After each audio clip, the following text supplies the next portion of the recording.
సుమా గారు. Hi. Hello.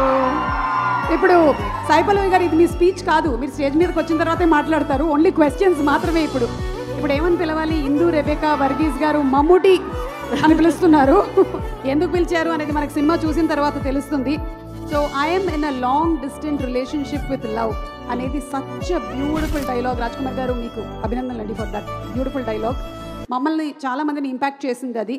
చాలామంది అంటుంటారు general we're in a long relationship అని, but I think that has a lot of meaning. How has that impacted you? చాలా. నేను hello first అందరికీ hello. And Suma garu, thank you so much. Looking so young and beautiful as ever. Oh, thank you. Love you. Your energy is very infectious.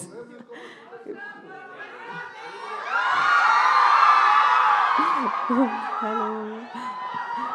So Indu గారి నేను కలిసాను, అప్పుడే నాకు I fell in love with the character and I thought to myself, చేస్తే ఈ character మనకి అలా situations వస్తుందా తెలీదు, బట్ లైక్ ఎక్స్పీరియన్స్ దిస్ అని I took this. So it was a very nice కన్నా ఒక traumatizing but still reassuring and it proved me మనం ఎంత మన లైఫ్ని వాల్యూ చేయాలి. మన కోసం అక్కడ చాలామంది ఫైట్ చేసి వాళ్ళ లైఫ్ ఇస్తున్నారు. సో మనమందరూ ఇక్కడ మన లైఫ్ని వాల్యూ చేసి we should be there for each other.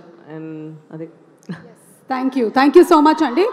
And అదే ఈ లాంగ్ డిస్టెన్స్ గురించి కూడా అడిగాం కదా, మీరు కూడా షూటింగ్స్లో చాలా బిజీగా ఉన్నప్పుడు there might be times where you won't be able to spend with your family much. So how is that? అది ఎప్పుడు లాంగ్ డిస్టెన్స్గానే ఉంది. ఎప్పుడు జార్జియాకి అక్కడ చదవడానికి వెళ్ళాను, అప్పటి నుంచే లాంగ్ డిస్టెన్సే. బట్ నాకు ఒక వైఫ్ తన హస్బెండ్ని ఎలా మిస్ చేస్తుందో దానికన్నా ఒక పాప తన అబ్బని మిస్ చేస్తుంది, లేదంటే నాన్నని మిస్ చేస్తుంది. తను ఆలోచిస్తుంది నా నాన్న ఒక ఐప్యాడ్లోనే ఉంటారేమో, బయట రారు. సో వాళ్ళు ఆలోచన ఎలా ఉంటుంది అని అది నాకు ఇంకా బాధ ఇచ్చేసింది. So looking forward to the film అండి. October 31st కోసం మేము కూడా ఎదురు చూస్తూ ఉన్నాము. All the best to the complete